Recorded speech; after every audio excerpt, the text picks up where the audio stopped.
So good morning, everybody. We are so excited to be with you on this windy Wednesday.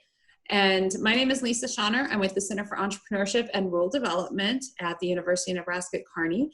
And during this crazy time where we are all working remotely, we have learned from a lot of our small business professionals out there how important social media and being present online is. And so we are super excited to join with the Kearney Area Chamber of Commerce to bring you some information that can be helpful during this time and beyond. And so I'm going to just dive right into it and introduce our first panelist. Megan Berry is the guru of all things marketing and communication with the Chamber, and she is a social media wizard. And so I'll kind of turn it over to you, Megan.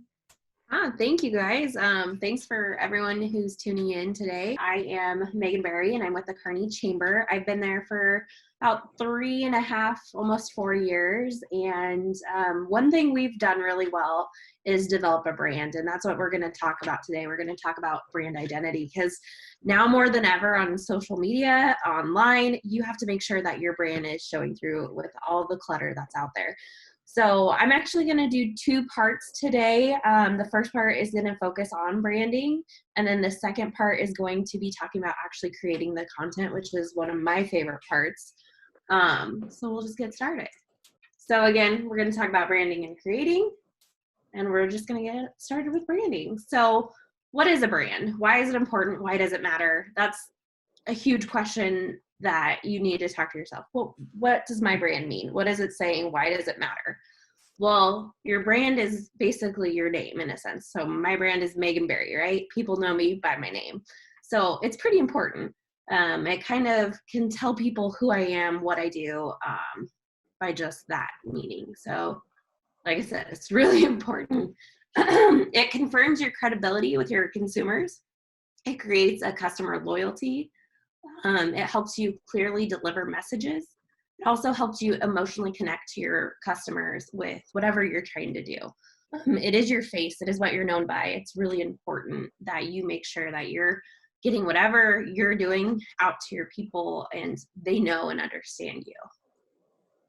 So we're going to go dive head on first into your brand and what makes up of that. So now more than ever, it's important that your brand is sticking out, because there's a ton of things out there and you can get lost easily in there.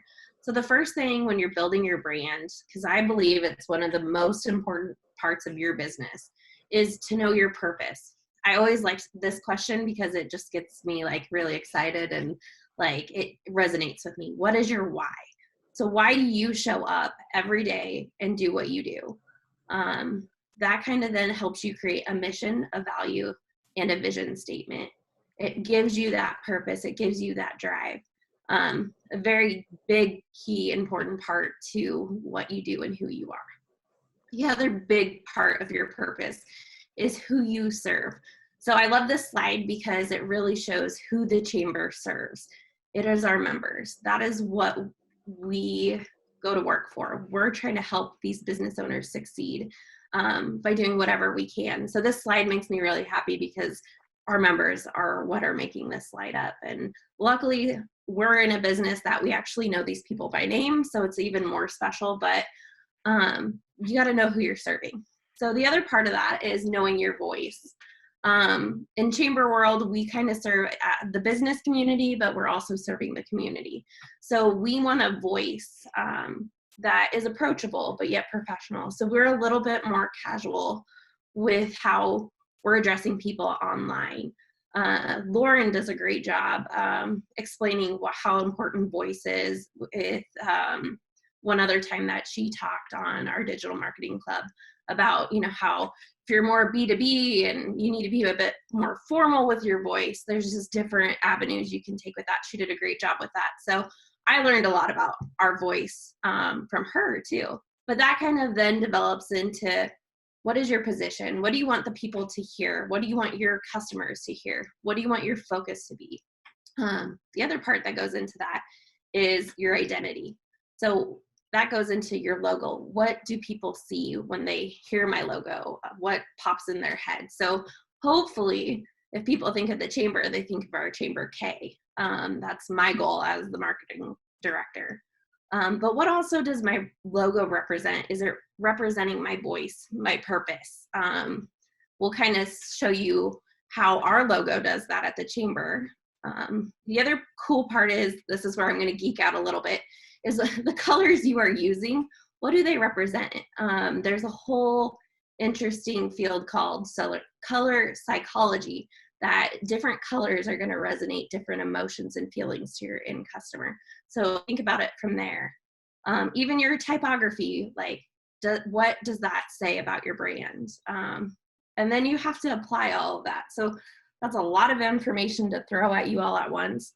But now more than ever, this is the time, especially with the digital age, that you have to know the answers to these questions, because it helps you develop an identity, and that allows your audience to build, you know, a memory around who you are if they see it. I always say, like, for example, Facebook always rewards you for consistency. Well, your marketing is going to reward you by being consistent, because your consumers will know what to expect, and they'll develop like a trust and credibility. So we're going to continue on. So going back to all those questions I just asked, that's when you need to put those answers in place and develop a brand guideline. And then once those are developed, you have to stick with them. So you probably are asking, well, what is a brand guideline? Well, I'm here to show you our chamber one, just so you can see what that looks like. So as you can tell, hopefully, even the presentation today that I'm using, it looks familiar, right? So I am living our brand with the presentation I'm doing today. You'll notice that. So we have a table of contents on our style guide, brand guideline, whatever you want to call it. And it covers those questions I just asked: our purpose, our voice, and our identity, and then how we apply it. The great thing about this is it doesn't matter if I'm my own business or if there's about 40 of us. As long as we have this, we all know our expectations and the standards our brand has in place. So it's a great way to connect your messaging to everyone that is working for your business. And then they can live it as well. So we go into what our purpose is, and that's where you'll see our mission statement. We go into what our vision is and our value. And hopefully those are some sayings that you guys have seen on our social media channel if you follow us. But then we go more into our why. Other than our mission and our value, why do we do what we do? So you'll kind of see that more about our community there. And then you'll see again that customer page, because our members are our customers. That is our why. That is part of our passion and our vision. So you'll kind of dive in there. You'll see our voice, kind of how we position ourselves with our voice. The other part is our pillars. So when I first came onto the chamber, we had a bunch of colors and a green K. That was what our logo was. What we wanted to do by adding these 4 dots that you can see on the side of the screen was to connect our mission to our logo and really have that be more purposeful. So it talks about why we chose to do that and add the 4 dots, and they do represent our pillars. So this teal color is always going to be involvement. This green color is always going to be education. This orange color is advocacy. And this dark teal is our marketing. And you can see that. I'll go to our mission statement. Up here, they're highlighted, and those are our 4 core pillars. So there's always a purpose behind even our identity and our logo. It represents something, and it drives us back to our why. So I'm going to keep scrolling here. It just breaks each pillar down a little bit more. And then our identity, this is going into our logo. And I kind of explained what our pillars mean. And this explains it even more. And then this goes into our color. So then if Stacey's working on something, because she also works for the chamber, she can get online and making sure she's using our green color, our true chamber green color, because it's a very special color. But this spells everything out for her. So if she's working somewhere else, she knows, okay, this is our color and we're not going to steer away from that color. This builds out our typography, what you're going to see our brand do. This kind of gives us it spelled out literally, so we can see, okay, is this font going to match with what I'm doing? And then of course our symbol is our K. This gets into the more nitty gritties of the design part, which I really like. But this is just showing what you're going to accept and what you're not going to accept of your brand, your logo, your placement. And then of course how you apply it is going to be your consistency, and that's what's going to build your trust with your audience and your customers. So that was a lot of information that I threw at you very quickly, but that is kind of how important, you know, building that brand guidelines, building up your look online, because the more you are consistent with it and follow these set of rules that you make for your business and yourself, the more memorable it's going to be, and you're going to be able to make sure your messaging is concise and consistent. So with that being said, I'm going to move it on over to our next lovely panelist, Miss Lauren Bonk, and she's the owner of The Curtain and the Pin. She is your copywriter extraordinaire, and she just is such a talented individual. So thank you, Megan. It was very interesting to get that in-depth view of the brand guidelines. I love it. Yeah, I'm Lauren, and I own The Curtain and Pen copywriting services, which means I provide written content for small businesses to help them communicate their message and their brand. So part of your brand identity will be determining your audience. So the Chamber has a unique audience in that you've got a whole wide range of demographics that you're marketing to, but the factor that ties them all together is business owners or people, you know, who are involved in commerce and business ownership within the Kearney community. So that's a demographic, even though you're working with people of all different ages and backgrounds. So what I am going to talk about is part of your brand identity, and that is social media. And especially now when we're all forced to interact and communicate with each other via technology and the internet, having an effective social media presence is more important than ever. And so you may have heard this before, and maybe you followed it, and that's fantastic, or maybe you thought that you didn't quite believe it. But the main thing that I want you to take away from my portion of the presentation today is that you don't have to do all of the social media. I don't want you to do all of the social media. I want you to pick one or two platforms and stick with those platforms and do them as well as you possibly can before you even think about moving on to different ones. So just to be more specific, we're talking Facebook, Instagram, Snapchat, Twitter, Pinterest, LinkedIn, TikTok is a thing now. I'm gonna sound like a geezer when I talk about TikTok, but so what I want is for you to choose one or two platforms. So then the big question is, how do you pick which platform is best for your business and your brand? So part of your brand identity will be looking at who your audience is, who are your ideal customers. And there are a few ways, I think, to choose the demographics or to look at your demographics. And the first one is age, gender, geography, where they live. I've got a really good link that in a follow-up email we will share with you. But it's a demographic study for social media use in 2020. And it lays out all of the different social media platforms, who uses them. So let's say you have a customer base of mostly baby boomers, And that it looks like, so that's like ages 50 to 64.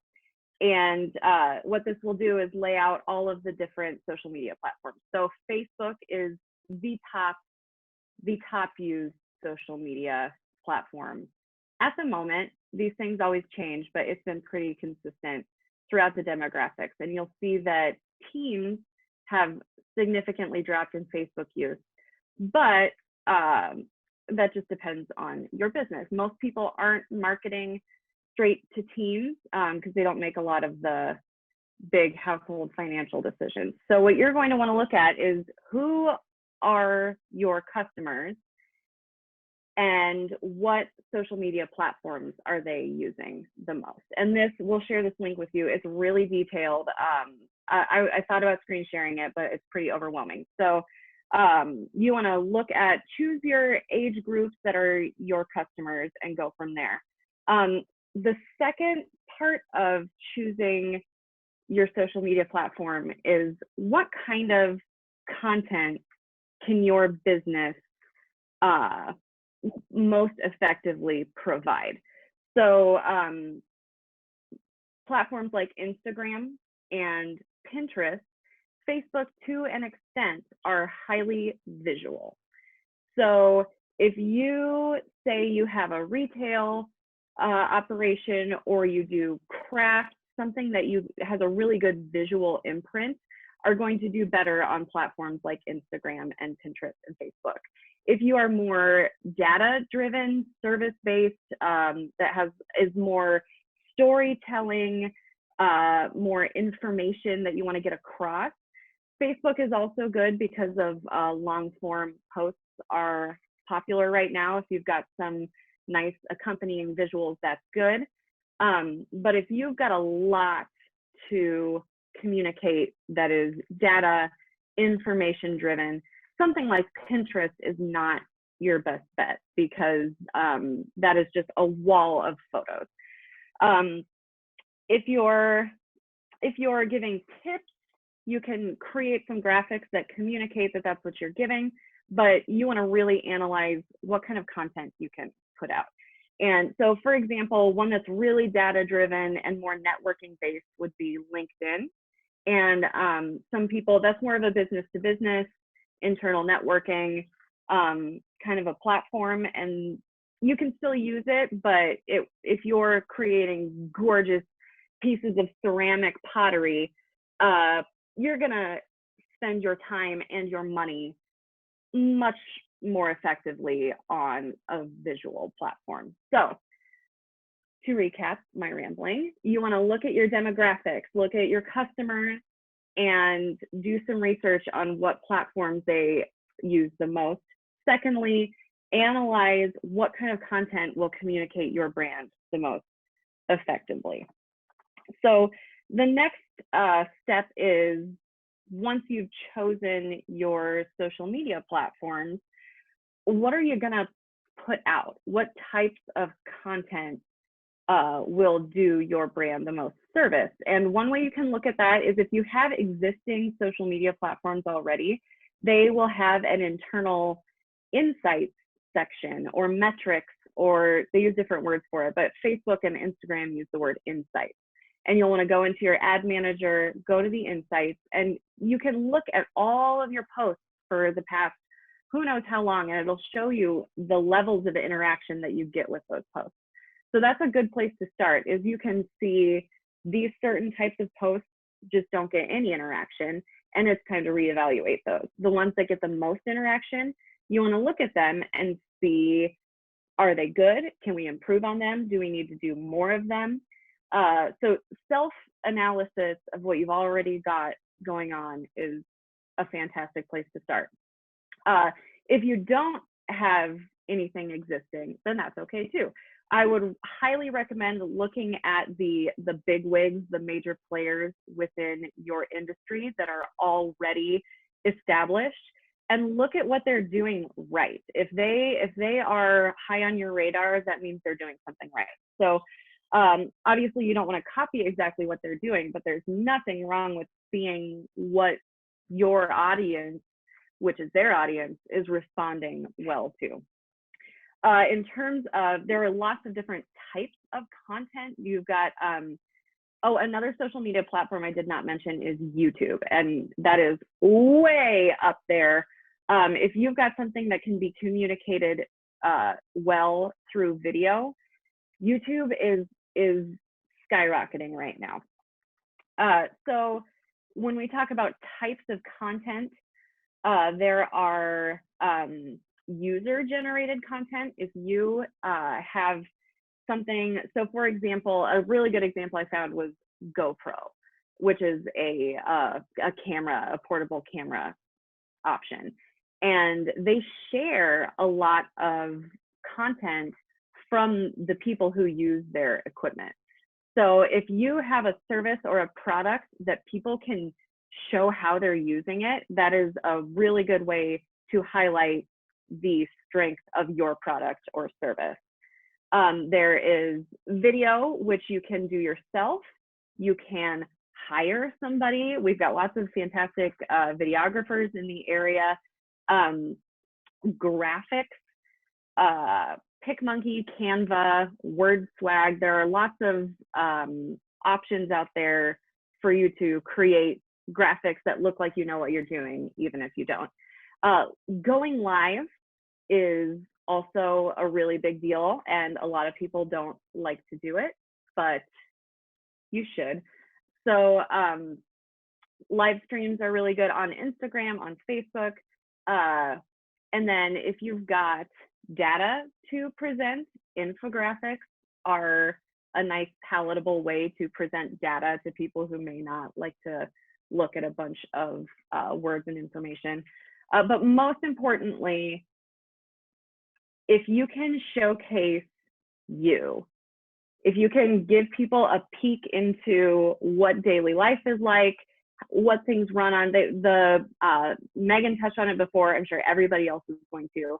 The whole purpose of social media is to build trust with your audience and cultivate a connection with them. And if you can showcase the bones, the structure of your company, which is you, that is going to get you the most interaction. Typically, certain industries may not do, more formal industries may not, you might not want to do a live stream of making your breakfast or, you know, something like that. But they want to connect with you. They want to know who they are trusting with their dollars and their time. So I think that is all I have. I could go on for days, but I'm going to introduce the next person, who is Abraham Hogins. He's owner of Hammers for Hire, a few other things. He's the public speaking inspiration powerhouse. So if you'll, I'm going to shut my stuff off so I can stop talking. Go for it, Abe. Awesome. Thank you for that introduction. Okay, so as you mentioned, I am with Hammers for Hire. We also started recently Total Care, which is a lawn care company. And making that move to, we were doing a lot of window installations, and now we have to move away from that for the time being, just to separate ourselves a little bit and be cautious about going into people's homes. So with that, I started a lawn care that whether I can mow in the evenings, since I'm home with the kids and doing the whole schooling thing. But also not being able to interact one-on-one with customers, you know, makes it a little bit difficult. So we moved to online, social media, different things like that. And so going back to the brand identity, as Megan mentioned, it really is who you are. So when you hear Hammers for Hire, my hopes is that people identify it with me, Abraham Hogins, and my team as well. We try and have those values all the way across the board. And I look at that when I go to hire. Also, if their values don't match mine, then probably not the best fit for our team. But one thing that I stay consistent with is the term one love. And for me, that means, you know, everything with life form, whether it's trees, humans, like pretty much, I mean, all humans, you know, we're connected by life. And so with that, one love is a universal love of life. And so with consistency, I consistently put that in my messages because that is who I am. I want people to know that I do care, very empathetic to people, and that hopefully portrays in through my brand. Now, consistency as far as posts, that's a different story. I'm not quite consistent on that, and I know that is a maybe a weakness of mine. But what's good about this part is I get to also grow as I teach this, because I'm a firm believer in practicing what you preach. So all the things that I am telling you now is things that I actually do. And so I'm going to be upfront with that as far as the consistency on posts. I know I need to do better at that. And so I hope with this, you know, gains a little bit of attention to watch my journey as I grow and learn from these other members out here on the panel. Because again, the tactics that Megan was talking about, the nuts and bolts of actually doing that stuff with the logo and everything, that's not my strong point at all. And so with that, you need to find, identify your weaknesses and then find a team member to help you out with that. And so look forward to moving to growing in that area. But also what I find is what makes your brand also, if you're putting something out and you're pandering to likes or attention, but you know that really may not be truly you, that's a quick way to fail. And maybe not a quick way, but definitely in the long run, it's a way to fail. And so if you're not happy with what you're posting because it's not truly you, I think that really needs to be addressed. Like I said, the one love movement, the positivity, I really portray that in my brand. As a person and in business, I think they coincide and relate directly. So everything I do may be a little bit funny, maybe a little bit positive, but that's me. And I may get some kickback on some of the stuff, may not be the best fit for like a professional business.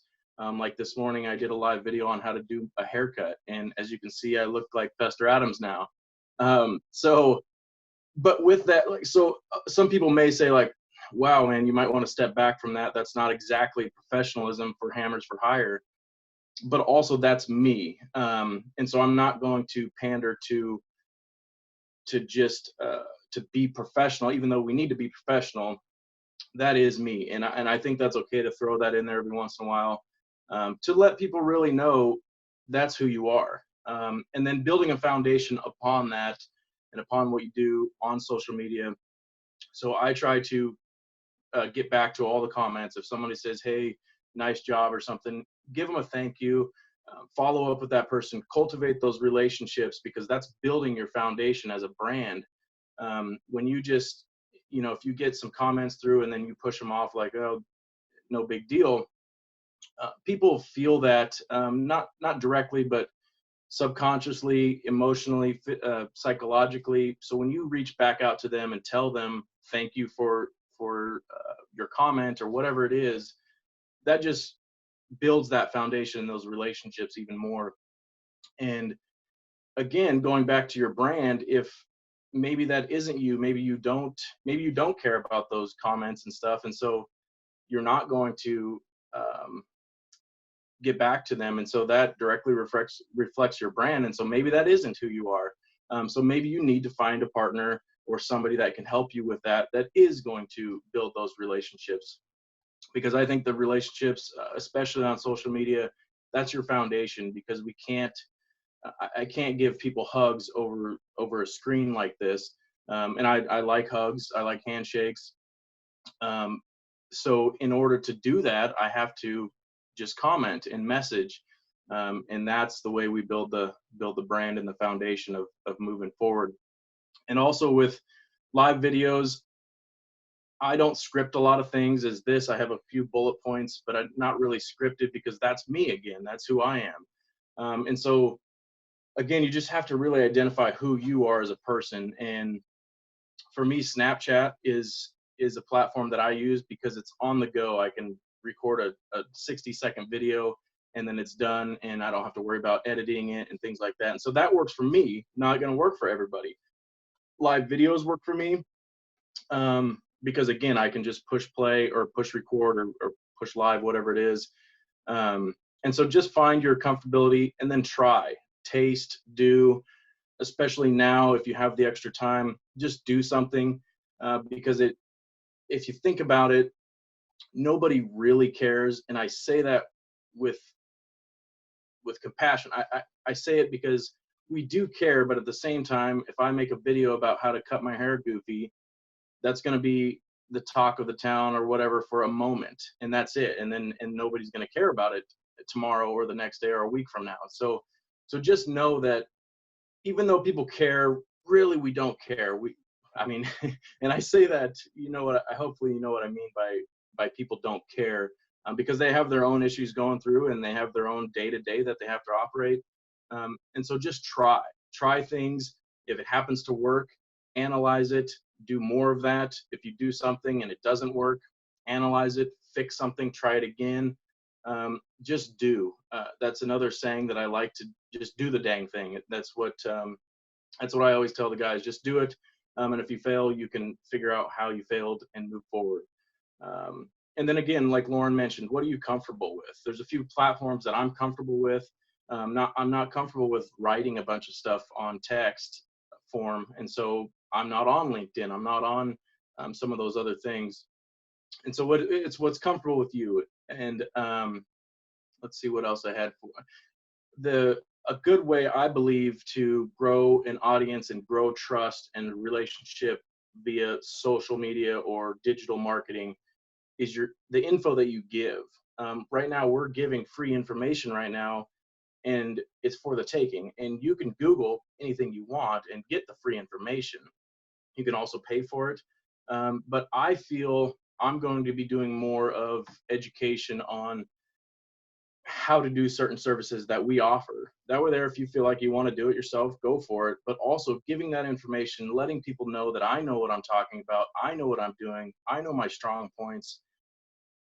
They're going to identify that. And if they can't do it themselves, or they try it and they don't want to, and or maybe they just flat out don't want to, it gives them the information that I know what I'm doing. And so that builds that trust again. And so I strongly encourage giving out some information, your key tips that you use for a project, things that are working for you. Give that information out so that people right now, they have the time to watch and listen and follow, and the attention is there. And so fill them full of that free information, and so they know who you are and what your brand is about. Let's see, repetition, stay in your lane. I wrote a thing on that because everyone is different. So Lauren mentioned, again, choosing the right one for you. What we tell you is a general, what Megan said is a general idea, and it's all great information. But again, for me, that's not my forte to sit in front of the logo and identify all that stuff and look where that goes. And all great knowledge, but it's different for everyone. So you have to decide what's fun for you to do, and then what's not fun for you to do. You may have to get some help on doing that. So stay in your lane. And for me, that is the positivity, the encouragement, helping. Another one I like to use is, how can I serve you? That's just a good, because I'm looking to serve somebody, whatever it is, however I can help. It doesn't actually have to be with Hammers for Hire. It can help them with a relationship, a question on something, parenting, whatever it is. I like to serve. And so I like to portray that into my brand. How can I serve you? And so I'm not going to go and, well, I just did do a tip on how to cut hair, but I'm not going to, ask somebody, hey, can I help you cut your hair? That's not my lane. I'm going to leave that to the stylist, and except for the video today. But that's it. Just, stay in your lane, consistency, repetition, and then just do it and figure it out if you like it. I know you said TikTok. I'm going to be posting a video on TikTok. There's a lot of attention there, and I see a lot of, the more I look at it, there's a lot of construction videos and how-tos on TikTok. And so again, just building that foundation of the following, the attention, so that you can really get out your brand out there on social media as much as you can. And so I'm going to try it. A lot of things you may try and find out you really like or you're really good at, but you're not going to do that. You're not going to find out that. You're not going to uncover your hidden gems if you don't start digging, if you don't start trying. So that's just my biggest takeaway today. If there's anything, just try it. Nobody really cares. And then give out free information. Keep doing that. Keep posting your stuff. I think that's about all I've got. I encourage everybody to watch the individuals on here and to see the growth and to see how they're implementing the things that we're talking about. And so, as always, one love. I do think I am introducing Stacey from Edith Joy. I believe so. I hope so. That's who's next. And if anybody follows her on her live videos, she's well-rounded in the posting of the videos and identifying herself and bringing her to the table. That way there, when you think of Edith Joy, you think of Stacey. And so take it away, Stacey. Thank you, Abraham. And you know what? You totally just rounded out everything I was going to talk about, and just being you. That's all I have to tell you guys about today. But with live videos, so many people are scared of them, and I get it. So that's what I'm going to talk to you about today is sales and social media. And I have this little thing that I kind of made up, and it's called my Speak method. And I'm going to show you how I use my Speak method for a successful and easy live. So if live videos are something that you think I could improve, then watch this because I'm going to show you how I do it best. Okay, so my question to you to start this out is, if you had a wall to stand behind during every live video, would it make you more comfortable?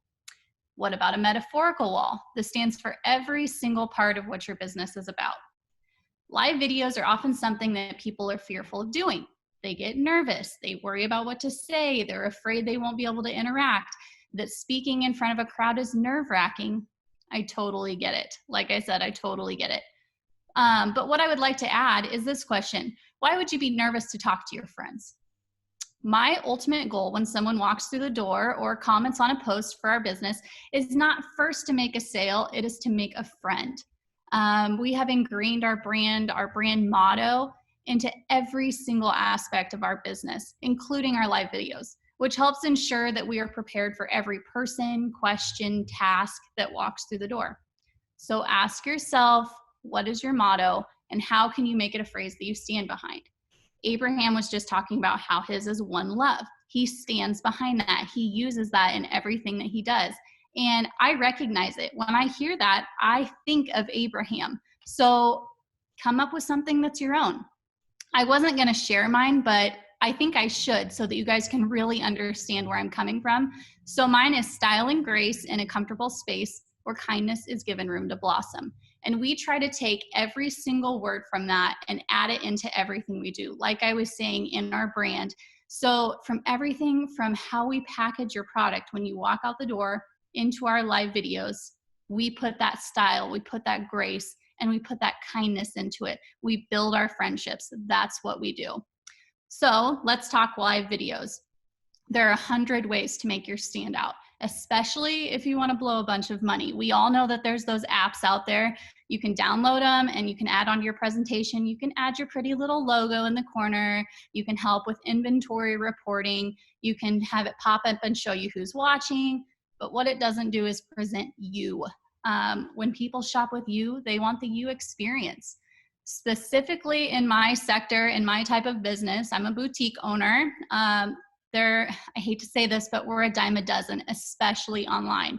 These days, everyone wants to own their own clothing store because why not? Clothes are fun, but that means that the market is kind of overwhelmed. So how do I set myself apart in person and online? Is I give them the Stacey experience. People shop with me because they like one of several things. They like my personality, they like my style, my storytelling ability, or my response, which is all bundled into my brand. And I don't want you to think that this is all canned either, because it's not. All of it is genuine, all of it's real. And that's the best part of live videos is, yes, I have this metaphorical wall of my brand to stand behind, but I don't have to be afraid of anything I say, because that brand is me and it's who I am and it's what I believe in. So how do I set myself apart? Again, be you. You aren't going to be everyone's cup of tea, and that's okay. Just continue to be yourself and be authentic. It's okay if you stumble over words or you say something a little silly sometimes. I just did a live video a couple weeks ago, and I got online, started recording, my internet must have cut out, and I sat and talked to myself for almost a full 15 minutes before I realized I wasn't live. And on the first part where it cut off, there were tons of comments like, no, come back, we lost you. And so when I came back on, I was honest and I laughed about it. And I said, you guys, sometimes things just happen. And today was one of those times. And it was a really great sale because people knew that I was being honest and I was being genuine with them, and that I made a mistake, and it's okay. They will relate to you better than someone who's just always 100% polished.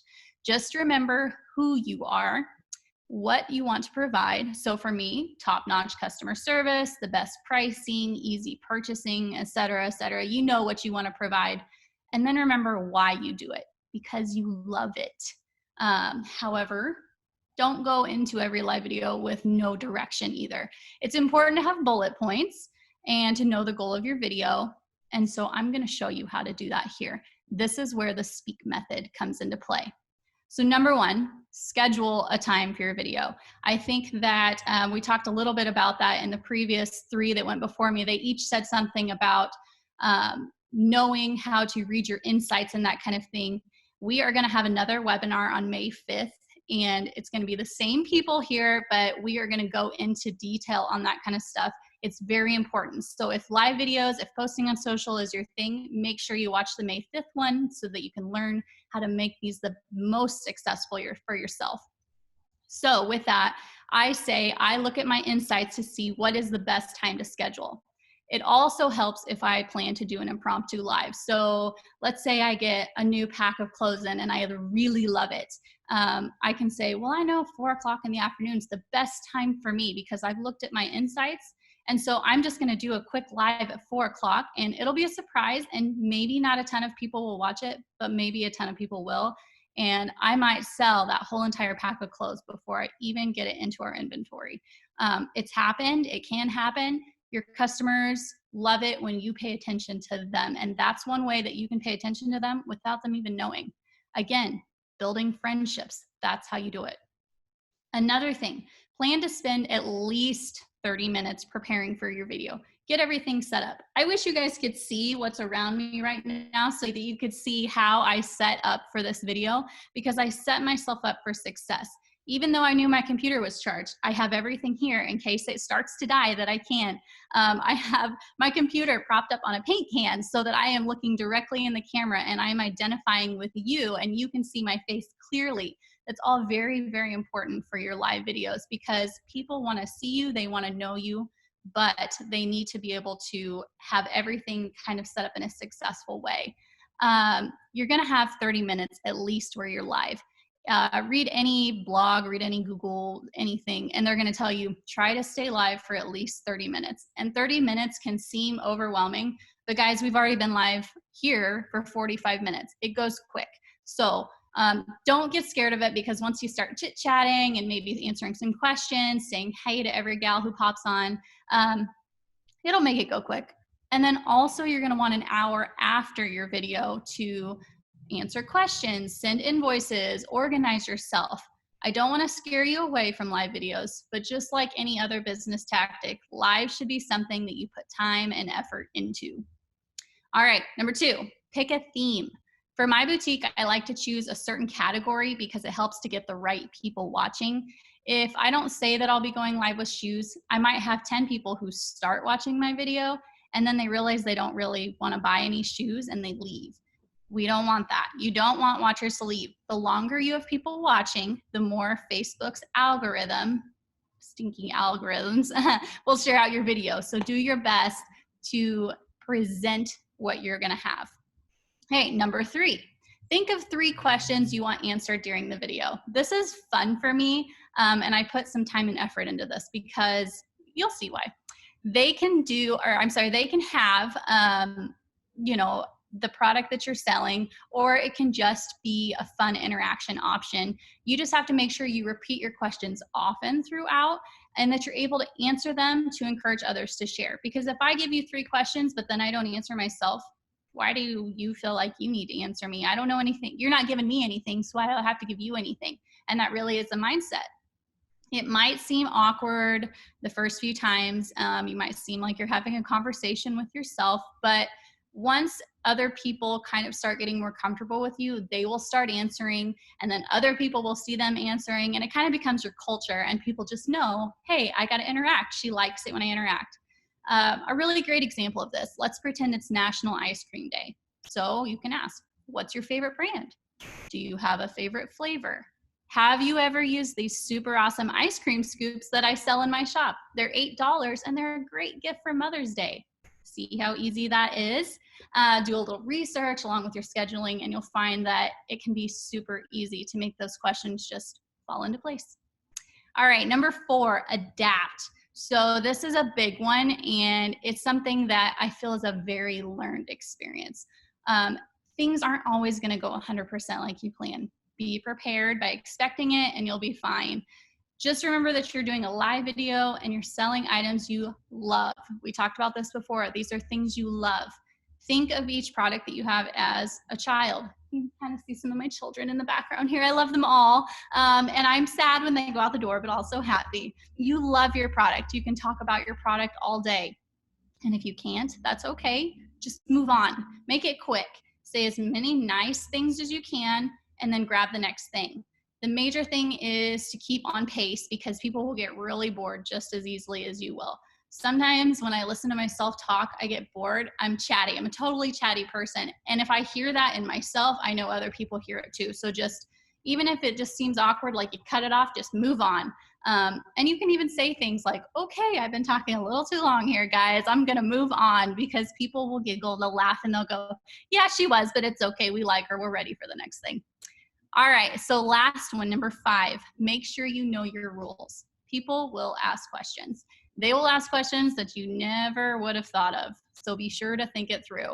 Know your return policy, your exchange policy, your product description, what your product's made of, and if you don't know, do not lie. You know, it's very easy to just kind of put those people off. Ignore the comment. Don't say anything about it, but don't do that. You can say, I can't answer that right now, but I will private message you after the live and I will get you an answer. And make sure that you actually do that. This is a great choice, or great chance to showcase your customer service and then possibly create another sale. If you get on there, if they had a question about your green shirt that you're wearing, you can say, yeah, and you know what? We have these really, really comfortable white skinny jeans that look so cute with this shirt. And they say, well, do you have my size? Well, of course I do, because I've already looked at your profile to find out what size I think you might be. Or if you've already shopped with me, I know because we're friends and I ask questions to make sure that I know about you. It all comes together, and it seems like a lot of work, but when you think of them as your friend, it's really not. So think about those things. Think about how you can prepare yourself all the way from beginning to end of your live video. All right, guys, so are you ready? Let's get on there. Let's do a live right now. You guys ready? I'm just kidding. It's gonna feel so awkward the first time, maybe even the first couple of times. Just play a game with yourself. Pretend you're talking to your friend or your mom. Take it a step further and have that person get on there. The first few times I was live, I had my mom get on my live videos with me, and she interacted with me. But you know what? She still does it. And people actually say, you know, like, oh, your mom's so funny, because she'll comment things in the comment section, you know, that, you know, oh, you're so beautiful today. I'm like, Mom, stop. We're talking about shirts right now. But it's fun, and I can interact with her that way, and it gets me through that 30 minutes I was talking about. You know, I can't lie to you guys and say that I don't get nervous. My heart still skips a beat occasionally when I do lives. And thinking about this webinar today had me a little on edge. I had to get a coffee, and that was not a good idea because then my heart was beating even faster. But it's a true showcase of just being you and being confident with what you have to say. I'm confident in what I'm telling you guys because I've practiced it and it's tried and true, and I know that it's going to be successful for you too. Just be you. This is your business. This is your life. And these are your products that you love. Again, you love them. Okay? So let's wrap this up in my 5 easy steps called SPEAK. Number 1 is schedule and check your insights.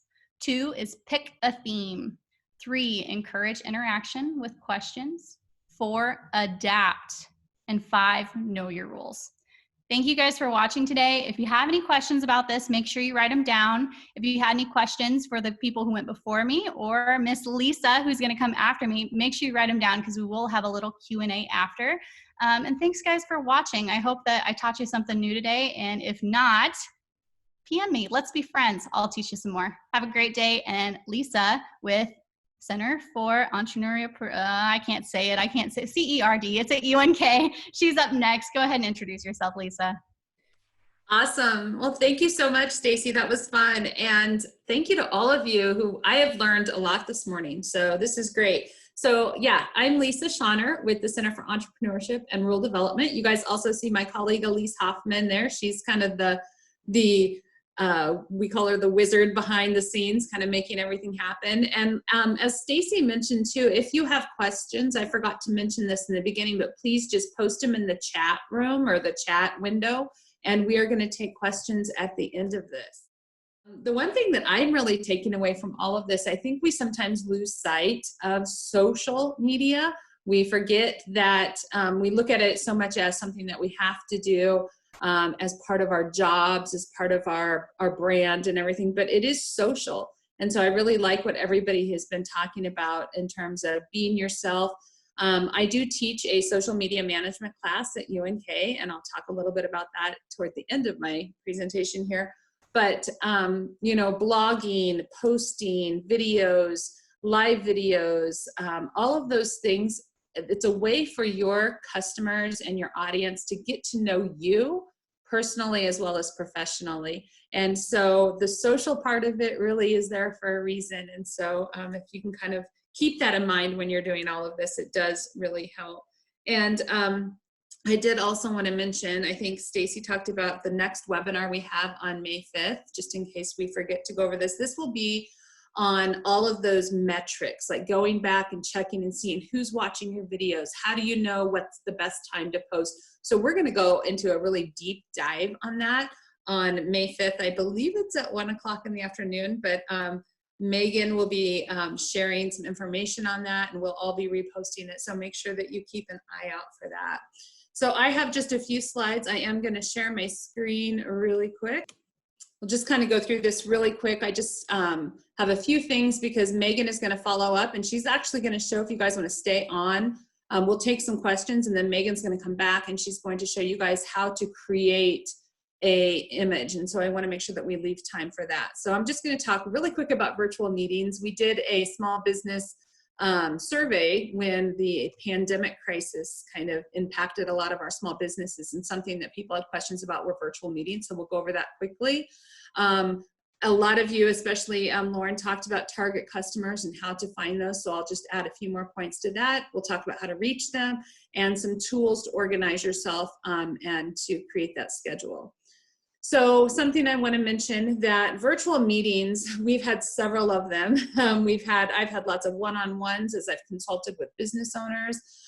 We've had several webinars. We even did a focus group for some of the research that we do yesterday using the Zoom platform. And so one of the things I can say is that communication prior to the actual meeting is very important. So we sent out several emails. We sent the link several times.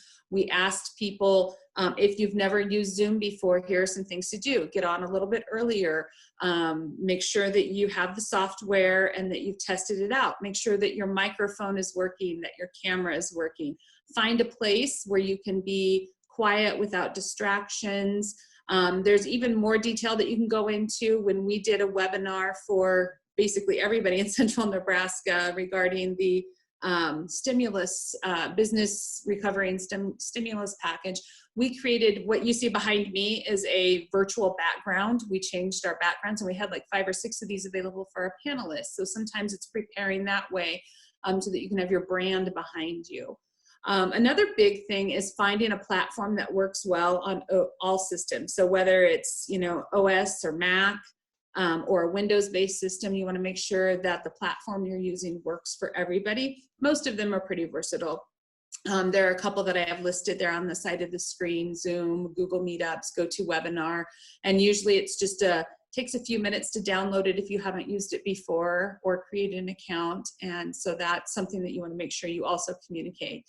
I kind of talked about the webcam and microphone. If there's a lot of background noise where you're going to be, you may want to use noise canceling headphones and an up close mic to help with that.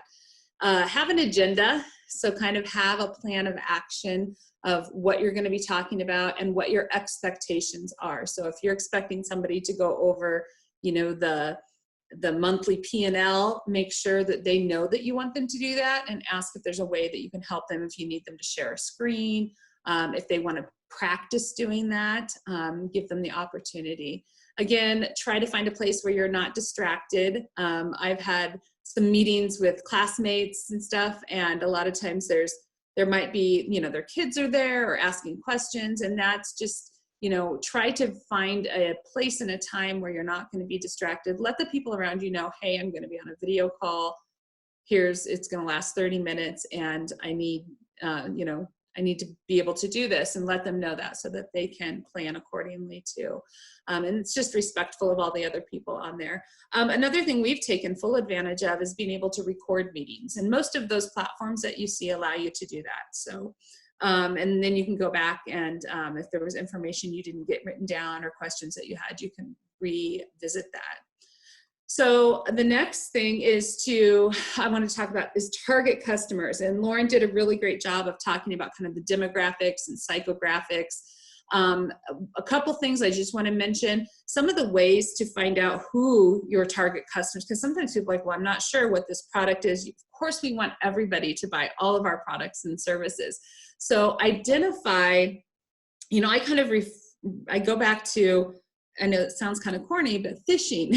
So when you go fishing, do you like to just kind of troll around everywhere and kind of cast a wide net and try fishing out everywhere? Or if you knew that there was a certain spot where the fish were really biting, would you go there and focus on that and probably get more bang for your buck, and your time would be much more well spent in that one spot?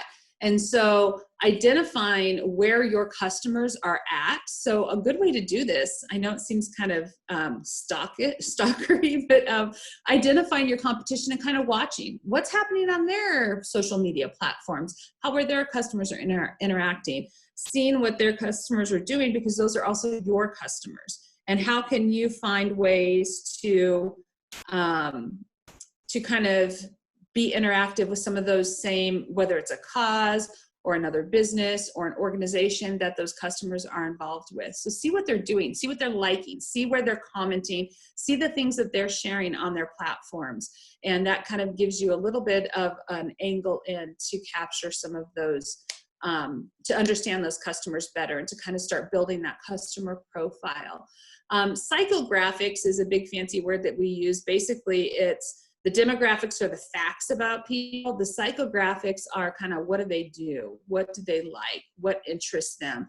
So I think Lauren mentioned, you know, if you have a certain set of people, maybe they're, you know, crafters, or they are a certain age, they may spend a lot of time on Pinterest. So you want to know that you want to be present on Pinterest for them if that aligns with your business mission as well.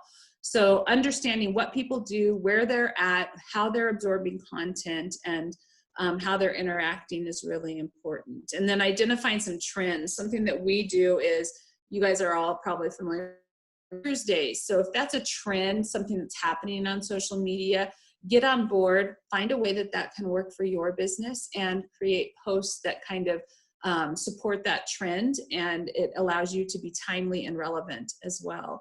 Some ways that you can build your customer base. This is something that in business just works really well.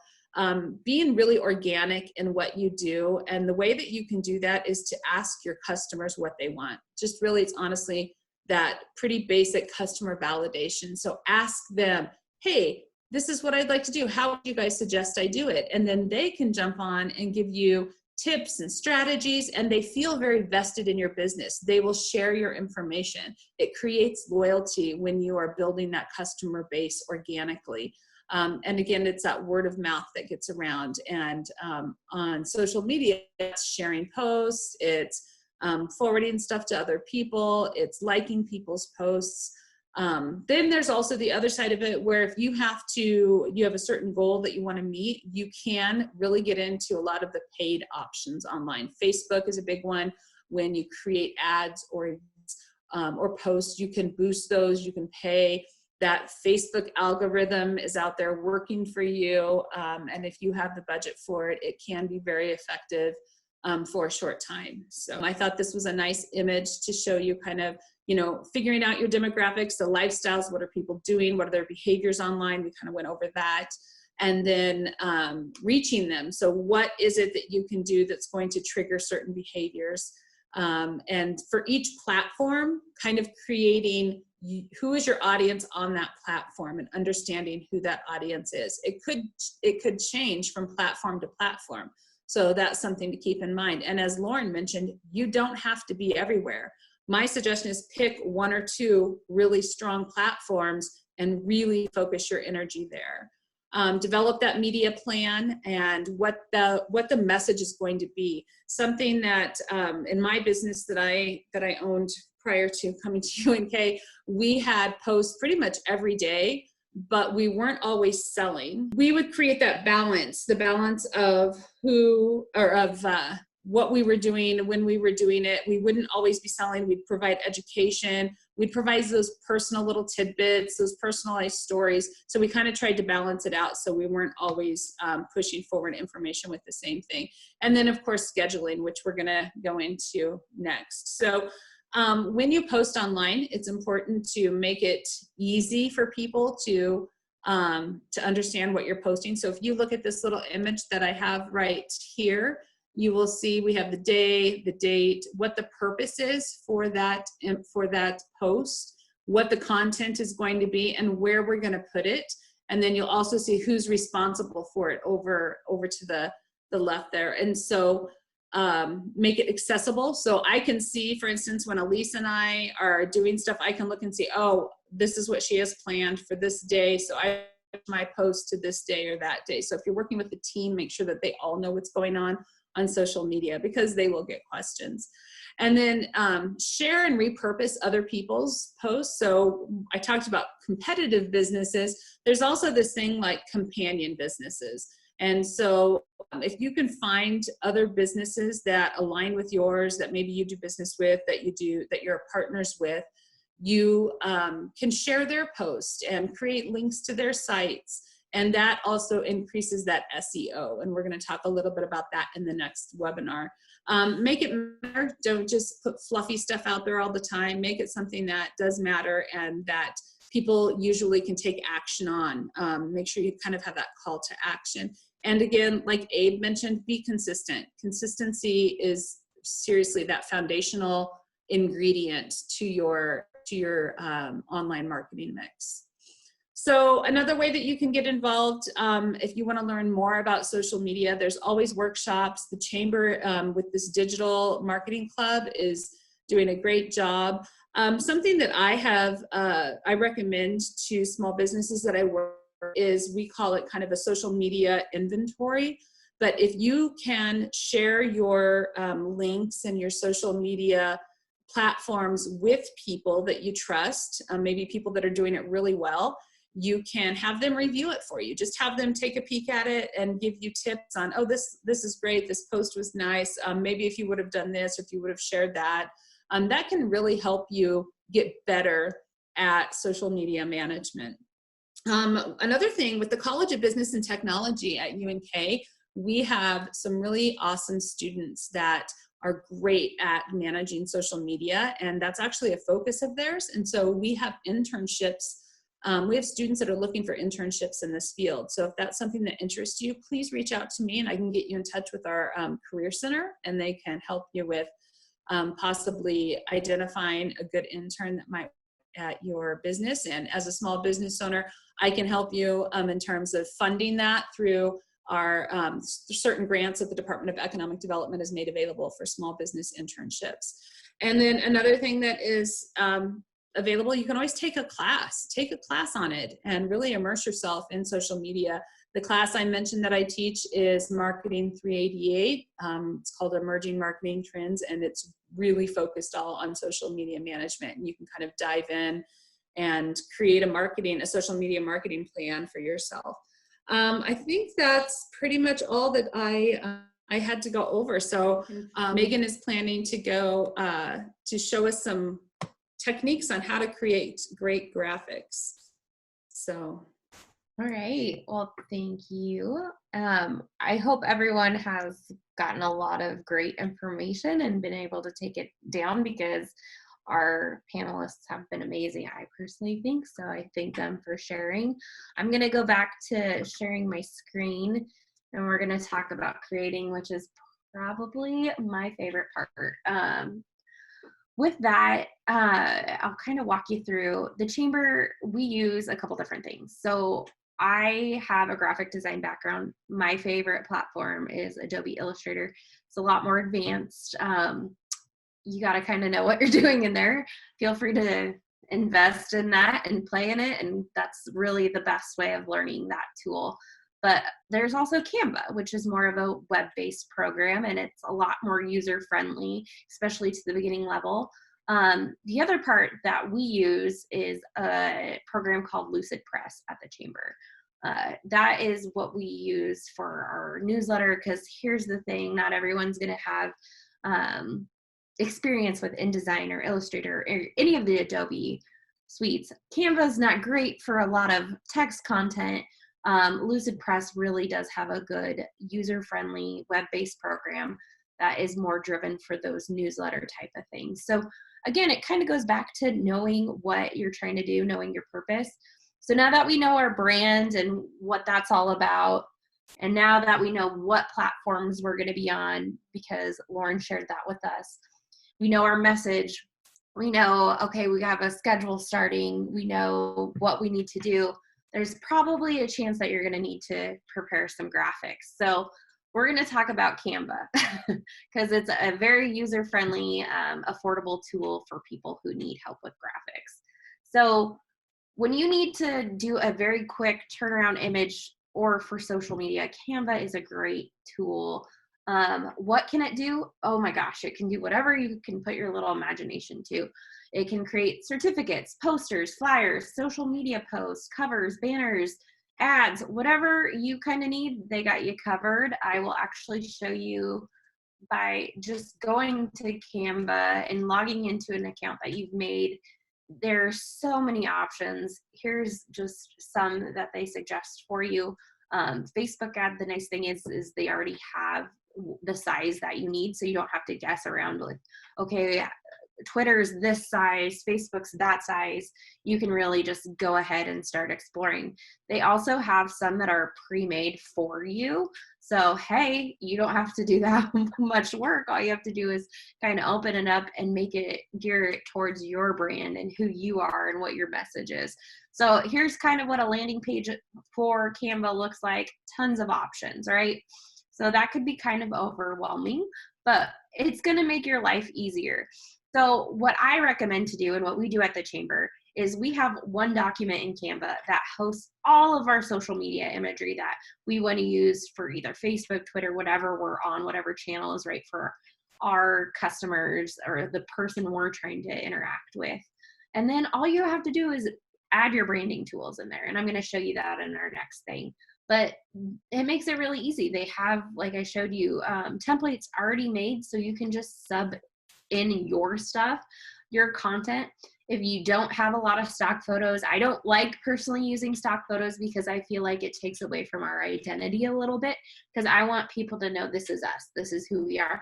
But sometimes, you know, you have to use a stock photo, and that's okay. They have free options on Canva for you to use that. Change out your text so it's really matching that brand guideline tool that we talked about earlier.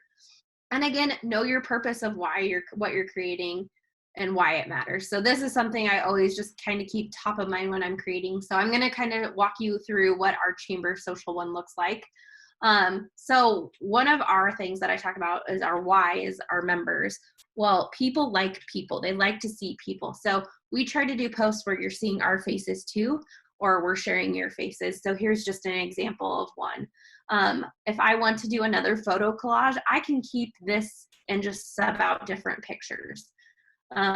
We like to do a follow Friday for our leadership partner members. So I can literally go into folders, find a business logo, who our next person is, sub it out, change the pictures. I'm using this same one graphic every single time we're doing that post. You can see all of the logos we have in our folder there. We also, every year, our chamber board president goes with a theme. So our social media changes how it looks every year based on our theme. And this year it's focus forward. So you'll see a lot of those arrows going to the future because we're looking to what's next.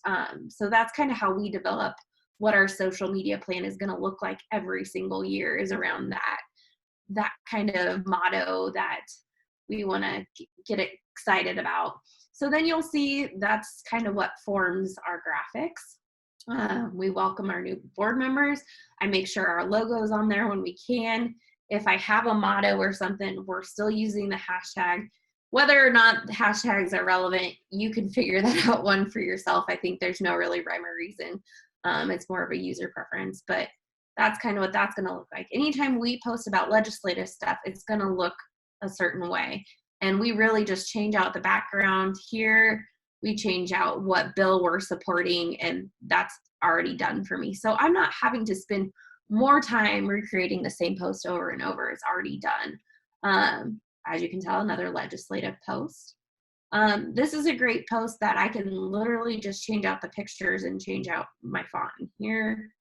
If I'm welcoming a new staff person, or I want you to get to know who we are a little bit, here's another collage kind of one that is already done for you. We just sub in our photos. As you can tell, you can see the same font, the same colors over and over and over. So that's building that consistency and that branding. If I ever want to change anything, or I'm going to make a new one, I can click on this text, and I can, if I want to change my colors, as you can see, Kearney Area Chamber of Commerce, all of our colors are there, and that's our true colors. I don't have to worry about putting the codes in every single time. They're there. So if I want to change them all to orange, voila, it's done. That's another nice part about Canva, is I can input those and have them in there and manage them. I can also input all of my brand fonts in there. So if I want to change it to script, which I would probably never do in this instance, I can do that just with a click of a button. Keeps it really easy, keeps it really simple. And again, I'm making this one document that is very versatile, and that I can just sub out certain things. So I'm not having to spend a lot of time creating. And the beautiful thing, like I said, about Canva is I can just scroll all the way to the bottom if I wanted to. And like I said, we keep all of our social in there, and then I can go to their templates. I'm not sure why it's not looking, but anyway, I can pick one of their templates and go from there and change it out. I wonder, here, I'll just show you an example. So I just picked a random template. I want it to match my brand. I'm going to click on the font. I'm going to make it my brand font.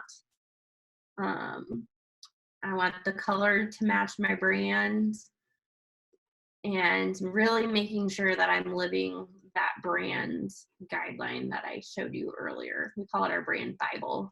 If I want, the cool part is I can add our elements, our chamber logos, anything that we use for the chamber is already loaded in here. So I want my repeating Ks, and just throw that behind there.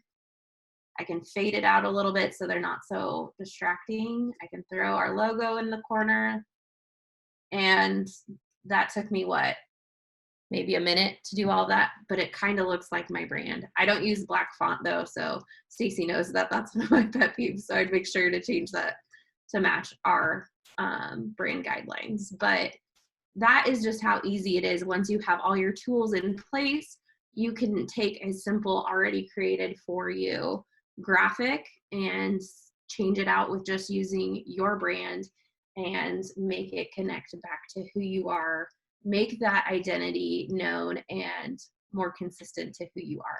So that's a very, very surface level of what you can do with this program.